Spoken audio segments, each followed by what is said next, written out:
Imaginemos por un momento construir una democracia parlamentaria, con sus elecciones, su burocracia interminable y hasta sus propios días festivos. Sí, lo normal en cualquier sociedad. Claro, lo normal, pero en un planeta congelado a 50 grados bajo cero.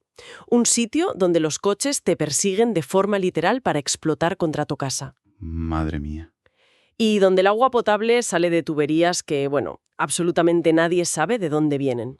Hoy vamos a hacer un análisis a fondo de un documento que es francamente fascinante. Totalmente. Está extraído directamente de los archivos de los backrooms. Hoy hablamos del nivel 70, o como lo llaman los que han tenido la tremenda desgracia de terminar allí, Fruitown. Fruitown, sí.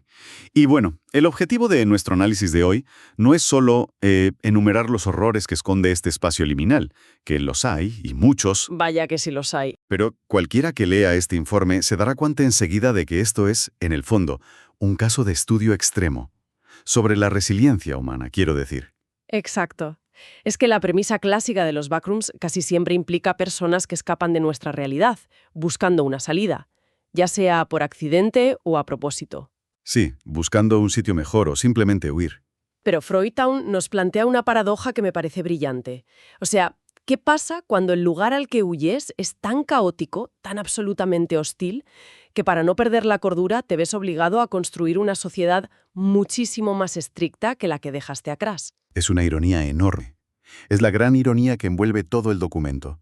Porque, a ver, para entender cómo alguien puede atreverse a llamar hogar a este sitio, primero hay que intentar visualizar la magnitud del desastre geográfico. Sí, porque no estamos hablando de una habitación. No.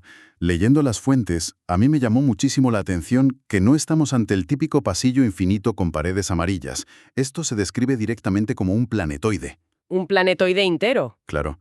Tiene una superficie de unos 49.500 kilómetros cuadrados. Para que quienes nos escuchan se hagan una idea, eso es más o menos el tamaño de Eslovaquia o de Costa Rica. ¡Ostras! Es inmenso. Y todo ese espacio, todo, está cubierto de punta a punta por una metrópolis moderna tipo norteamericana, pero sumida en un invierno perpetuo. Un invierno que castiga con unas temperaturas que rondan los 45 grados bajo cero y con tormentas que sepultan las calles bajo 1 metro de nieve tranquilamente. Sí, condiciones de supervivencia nulas. Pero es que lo que resulta verdaderamente desorientador para la mente humana es su sistema celestial. A diferencia de otros niveles que son interiores y cerrados, este planetoide orbita una estrella idéntica a nuestro Sol. Al que los supervivientes llaman calor, literalmente. Calor, sí. Pero el problema psicológico gordo llega con su luna. La llaman Frigus. El documento detalla que esta luna cambia constantemente de color de una forma totalmente anómala. Es flipante. Claro, imaginemos mirar por la ventana en medio de una noche súper gélida y ver que la nieve está bañada en una luz violeta enfermiza. Uf, qué mal rollo. O roja. De repente todo es rojo. Ya te rompe cualquier sentido de la normalidad. Y, hablando de romper la normalidad, hay un tema logístico que es, con diferencia, lo que más angustia me generó al leer estos archivos. El tema del agua. El agua, exacto. Porque si estás atrapado en una ciudad infinita a 50 bajo cero, tu primera preocupación es no morir congelado. Lógico. Pero la segunda es la hidratación. Y el nivel, curiosamente, está lleno de agua. Ríos, helados. Pero hay trampa ahí. Claro, el detalle perverso de ese ecosistema es que toda esa agua natural suele estar contaminada. O, en el mejor de los casos, es simplemente agua normal que en el contexto de los backrooms no sirve para gran cosa. Ya, porque para sobrevivir en estos niveles la gente depende de una sustancia muy específica, ¿no? El agua de almendras. Eso es. En la mitología de este universo, el agua de almendras no es solo agua que sabe a frutos secos. Es una sustancia vital. Cura heridas. Cura heridas físicas, repele a ciertas entidades y, lo más importante de todo, evita que la gente se vuelva loca. Es el soporte vital absoluto. Y en Fruitown, esta agua de almendras fluye por una red gigantesca e incomprensible de tuberías. Tuberías que alimentan desde las fuentes de los rascacielos hasta los grifos de los chalets. Tú llegas, abres el grifo en una casa abandonada y ahí está. Claro, pero el informe es súper claro en un punto que a mí me pone los pelos de punta. Y es que no existe ni una sola fuente natural conocida de esta agua en todo el planetoide. Nadie sabe qué o quién la bombea. Es de locos. La teoría más extendida entre los habitantes según los textos es que el sistema de cañerías conecta con una capa subterránea a la que no pueden acceder. O que viene de otro nivel directamente. Sí, que cruza la barrera desde otro nivel distinto. Y saben que no es infinita. Hubo un momento en la historia de Freutown en el que el sobreconsumo hizo que las tuberías empezaron a escupir aire. Ostras. Se secaron temporalmente y estuvieron al borde del colapso total de la sociedad. A ver, es que me parece una metáfora aterradora. Es literalmente como estar conectado a un gotero en un hospital que lleva décadas abandonado. Totalmente. Bebes de ese gotero para sobrevivir cada día, pero la presión psicológica de no saber quién llenó la bolsa de suero o si hay algo escondido en la oscuridad que de repente va a decidir cerrar la llave de paso, Menudo agobio. tiene que ser paralizante. Es vivir sabiendo que tu existencia depende de un mecanismo invisible sobre el que tienes cero control. Y esa falta de control interno contrasta violentamente con lo que pasa en el exterior, porque la paranoia del agua es constante y silenciosa, ¿vale? Pero los peligros que hay cruzando la puerta de casa son escandalosos. Y muy absurdos. De una brutalidad absurda, sí. Dicen, peligros en una ciudad de los backrooms. Yo pienso en monstruos en las sombras. Claro, lo típico. Sonrientes, sabuesos. Exacto. Y sí los hay. Pero el informe señala que una de las mayores causas de muerte en la calle son los coches. Los coches. Es increíble. Avenidas enteras llenas de vehículos enterrados en la nieve, que encaja súper bien con el paisaje postapocalíptico, hasta que uno de ellos, de repente, arranca solo. Los famosos coches sentientes.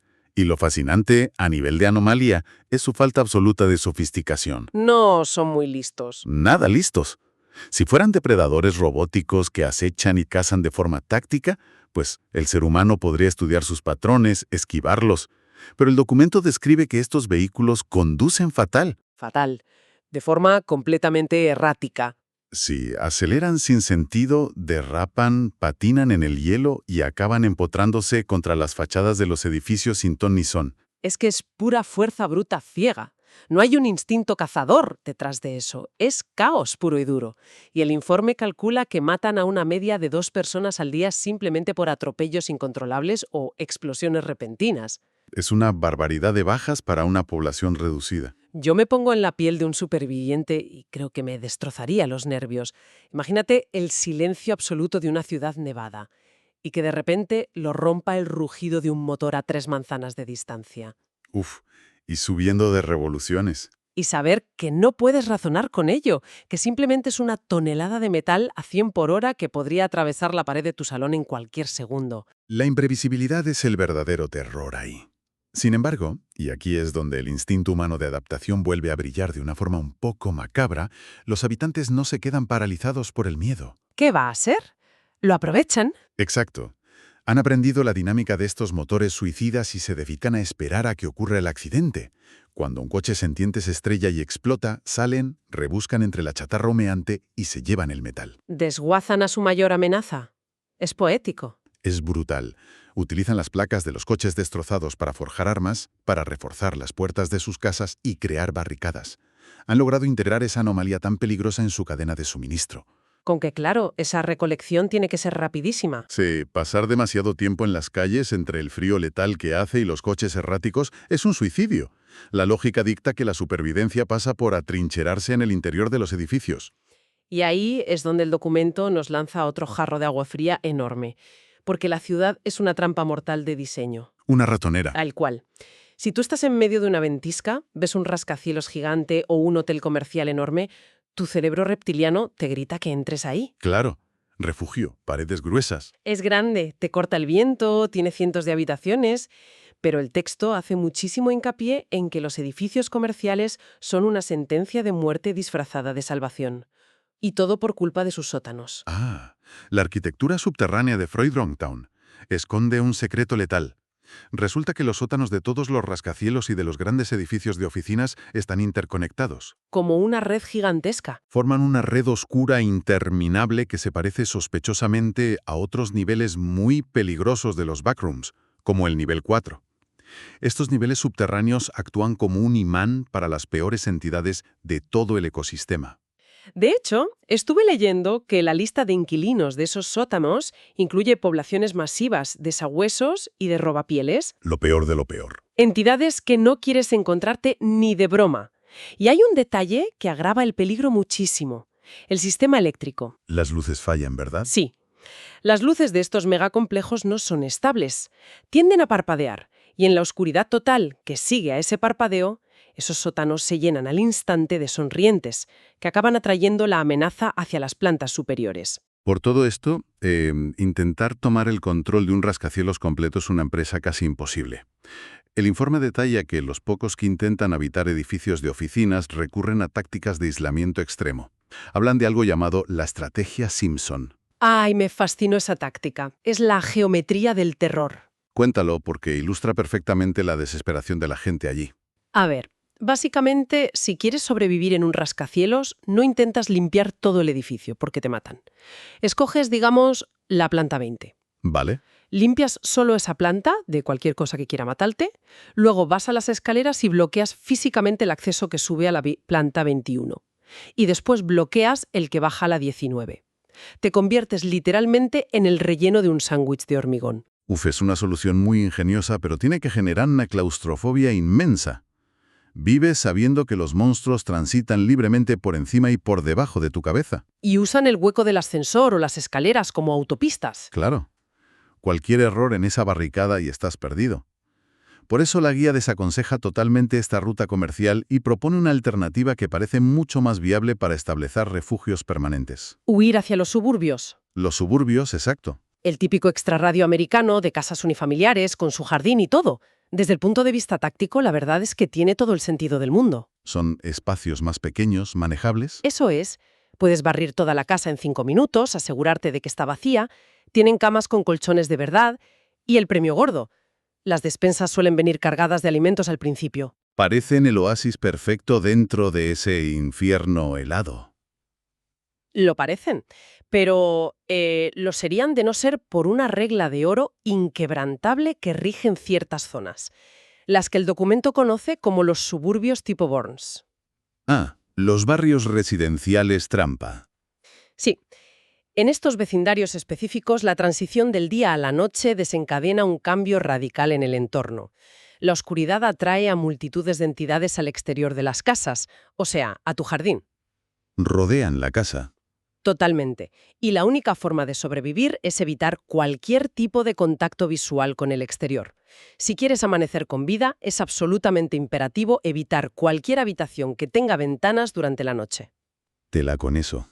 Cuando leí esto, me di cuenta de que le da una vuelta de tuerca absolutamente retorcida a uno de nuestros miedos infantiles más primitivos. O sea, pensemos en ello. De niños todos hemos sentido pánico de tener que bajar solos a un sótano oscuro. Sí, porque nuestra imaginación nos aseguraba que allí abajo en la penumbra había un monstruo esperando. Exacto. Pues en Freutown ocurre literalmente lo contrario. El terror viene de fuera hacia adentro. Eso es. Los supervivientes, teniendo la opción de dormir en un dormitorio súper cómodo en el segundo piso, se ven obligados a agarrar sus sacos de dormir y hacinarse en los sótanos fríos y oscuros de esas casas. Simplemente porque ahí no hay cristales. Claro.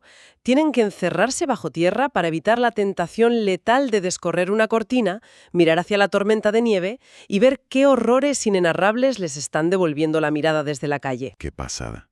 El sótano ya no representa el miedo. El sótano es ahora el último santuario posible frente al terror absoluto del exterior.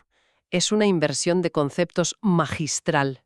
Y si analizamos las implicaciones de vivir bajo este nivel de estrés continuo, o sea, racionando un agua de almendras que no sabes de dónde sale, esquivando coches suicidas que intentan aplastarte, huyendo de sótanos de oficinas gigantescos y durmiendo encerrados sin ventanas. Es que te vuelves loco. Uno pensaría que los errantes se volverían solitarios, paranoicos y se matarían entre ellos. Pero aquí llegamos al punto más revelador del documento, el factor humano. Para mí, esta es la verdadera joya de la corona de todo este nivel.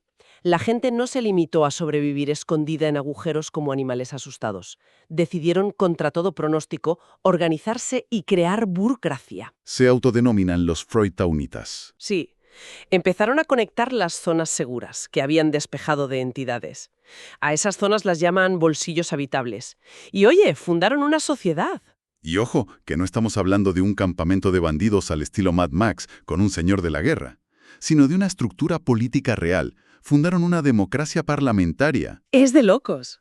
El epicentro de esta sociedad está en un inmenso hotel dentro de un bolsillo habitable llamado Noah Town. Han transformado ese edificio en la sede de su gobierno. Tienen distritos electorales, realizan campañas, celebran votaciones. ¿Tienen políticos de verdad? Sí, y han tenido varios primeros ministros electos, con nombres y apellidos que constan en los registros, como Sinclair Nakamura y Jan Adamski. A mí la cabeza me hizo un cortocircuito intentando asimilar esto. Estás en un planeta donde te congela el aliento, donde hay entidades que te quieren arrancar la piel a tiras, y encuentras tiempo y energía mental para debatir presupuestos en una asamblea. O para dibujar las fronteras de tu distrito electoral. Es que es la prueba más evidente de que el ser humano tiene una necesidad psicológica crítica de orden y de estructura. Si el mundo de fuera es un caos incomprensible que te quiere matar, tú tienes que crear reglas rígidas dentro para no volverte loco. Y esa necesidad de orden se refleja muy profundamente en las medidas culturales que adoptaron. Porque claro, al nivel 70 llega gente de todas partes. Hay errantes de ascendencia canadiense, japonesa, francesa, india. ¿Un batiburrillo enorme? Sí, claro. Esa mezcla de culturas y de nacionalidades, en un entorno de encierro y con unos recursos limitadísimos, era un caldo de cultivo perfecto para el tribalismo y las guerras. La solución de la asamblea fue radical. Inventaron un idioma nuevo. El famoso Freudisch. Me pareció un detalle logístico tan brillante. Si todo el mundo habla su propio idioma, se forman grupos, empiezan los secretos y de repente tienes una guerra civil en tu refugio. Exactamente. Así que mezclan inglés, francés, ruso, japonés, hindi y decenas de lenguas más. Crea un dolor de cabeza enorme para los recién llegados, seguro, pero elimina de raíz la fragmentación nacionalista. Todos son iguales bajo el Freudisch. Y además de unificar la lengua, desarrollaron un folclore propio y muy peculiar para aliviar un poco la tensión. El documento menciona algo loquísimo, y es que han logrado domesticar a las versiones macho de una entidad conocida como la polilla de la muerte. ¿Pollillas gigantes de mascotas? Sí, las usan como mascotas, hasta el punto de que aparecen en la heráldica y en las banderas de varios de sus distritos electorales. Incluso invierten tiempo de ocio en la cría de los llamados snow dongs. Fabrican lagos de hielo artificiales en medio del páramo urbano para ellos. Oye, al final es buscar un poco de normalidad, pero nada de esa cultura tendría sentido si no abordaran el gran elefante en la habitación. La comida. La comida, sí.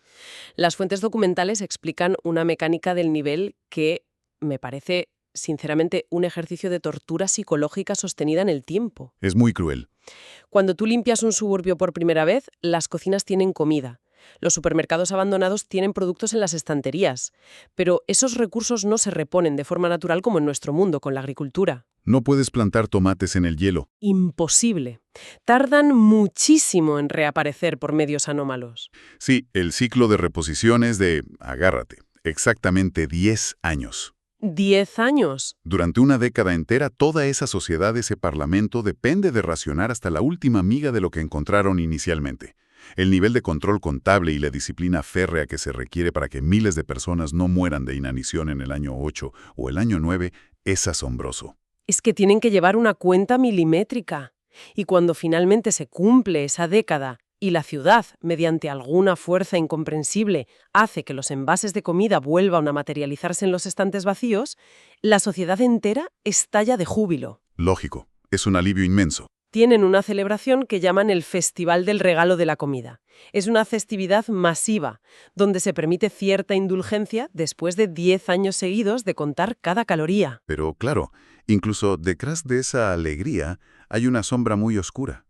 Porque ese festival les recuerda constantemente su vulnerabilidad. ¡Son marionetas! Son prisioneros de los ciclos de un planetoide que no controlan en absoluto. No importa cuántos parlamentos construyan o cuántas elecciones hagan. Si el nivel decide un día retrasar la reposición al año 11, toda su civilización colapsa. Mueren de hambre. Literalmente. Y esa fragilidad los hace extremadamente celosos y protectores de lo que consideran suyo. Y vaya si saben defenderse.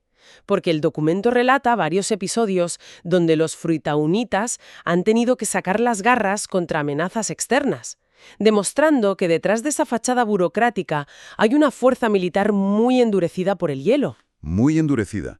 El caso más notorio fue su enfrentamiento contra el BNTG. Ah, sí. Una de las corporaciones más grandes e influyentes de todos los backrooms. Exacto. El BNTG opera casi como un imperio logístico, extrayendo recursos de diversos niveles para comerciar. Y claro, vieron en Freudenthal una mina de oro por su red de tuberías. El agua de almendras. Sí. Montaron un campamento fuertemente armado y comenzaron a extraer el agua a escala industrial. El problema, como vimos antes, es que el suministro es finito. Esa sobreexplotación causó la sequía que casi destruye a Freudenthal. Claro, te están quitando el gotero. Y la respuesta del gobierno local no fue, enviar una carta de queja, precisamente. No, para nada.